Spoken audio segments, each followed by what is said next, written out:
बहन के भाई और भाई के बहनों, स्वागत आप सभी का हमारे चैनल पर। अभी आपने ई वोटिंग के बारे में जरूर सुना होगा। ई वोटिंग मतलब कि मोबाइल से वोटिंग। अगर मोबाइल से वोट पड़ने लग जाए तो कितना ज़्यादा आसान होगा।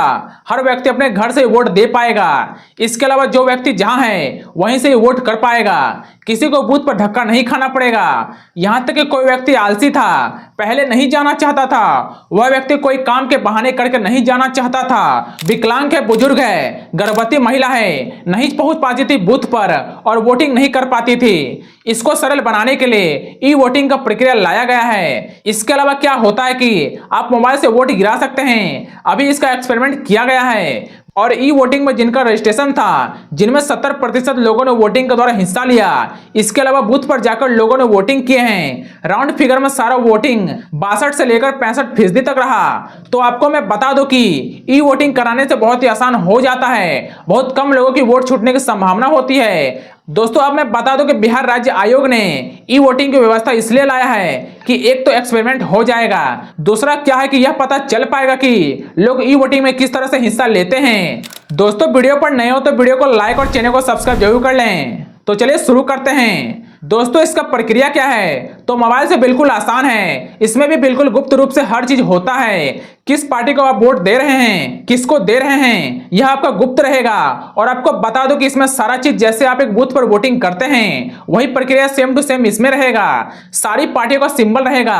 आपको यहाँ पर क्लिक कर देना है, आप ई वोटिंग कर सकते हैं। इसके लिए क्या करना होता है कि पहले रजिस्ट्रेशन करना होता है। तो अभी जो ई वोटिंग की प्रक्रिया शुरू हो गई है, अभी जो बिहार में किया गया है, तो इसमें क्या किया गया है कि इसमें कुछ पार्टिकुलर लोगों को ही भाग लेने की छूट दी गई है। जैसे आपको बता दो कि कोई विकलांग व्यक्ति है, गर्भवती महिला है, कोई बुजुर्ग व्यक्ति है जो बूथ पर नहीं जा सकते हैं, कोई बीमार व्यक्ति है, इन लोगों का रजिस्ट्रेशन कराया गया। जो लगभग 10,000 की संख्या में उनका रजिस्ट्रेशन हुआ है और सभी ने मोबाइल के द्वारा वोट दिया है। लेकिन आगामी चुनाव में से 50,000 तक की रजिस्ट्रेशन कराने की बात कही गई है। दोस्तों, यह दुनिया में पहला देश भारत है और भारत में भी पहला राज्य बिहार है जहां मोबाइल द्वारा ई वोटिंग कराया गया है। दोस्तों, क्या यह सफल होगा?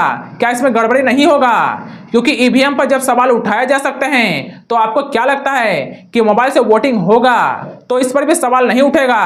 क्या आगे आने वाले विधानसभा चुनाव में ई वोटिंग करना सही होगा या फिर लोकसभा चुनाव में वोटिंग करना सही होगा या फिर इन निकाय चुनाव में ही एक्सपेरिमेंट करके छोड़ देना सही होगा? दोस्तों, आप अपनी राय कमेंट बॉक्स में जरूर बताएं। क्योंकि ईवीएम पर जब इतने सवाल उठाते हैं तो मोबाइल से वोटिंग करने से कितने सवाल उठेंगे। लोग तरह तरह के सवाल उठाएंगे, विपक्षी पार्टियां सवाल उठाएंगे और देखा जाए तो कभी कभी तो लोगों के पूरे मोबाइल हैक हो जाते हैं एक लिंक के सहारे। तो क्या आपको लगता है कि यह वोटिंग में लोगों का हैक नहीं होगा?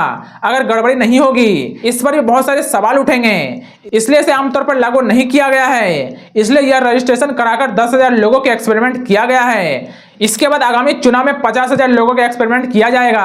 अगर सफल रहा, कोई विवाद नहीं हुआ, कोई सवाल नहीं उठा, सारे चीज सही से रहे तो हो सकता है कि आने वाले समय में यह सबके लिए लागू कर दिया जाएगा। सबके लिए मतलब सारे चुनाव में। लेकिन यह आमतौर पर लागू नहीं किया जा सकता है। यह तभी किया जाएगा तो इसी प्रकार से विकलांग व्यक्तियों के लिए, गर्भवती महिलाओं के लिए, बीमार व्यक्तियों के लिए या फिर बुजुर्ग व्यक्तियों के लिए, इन्हीं लोगों के लिए लागू किया जा सकता है। बाकी लोगों को तो बूथ पर जाकर ही वोटिंग करना होगा। यह एक अच्छा पहल है। अगर इसमें किसी प्रकार की गड़बड़ी नहीं होती है, तो चोरी नहीं होती है, किसी प्रकार की बेईमानी नहीं होती है, सारे दल इस पर सहमत होते हैं तो यह एक आसान प्रक्रिया हो जाएगी और लोग कहीं से भी रहकर, अपने घर पर रहकर वोटिंग कर सकते हैं अगर आप सभी के लिए लागू कर दिया जाए तो।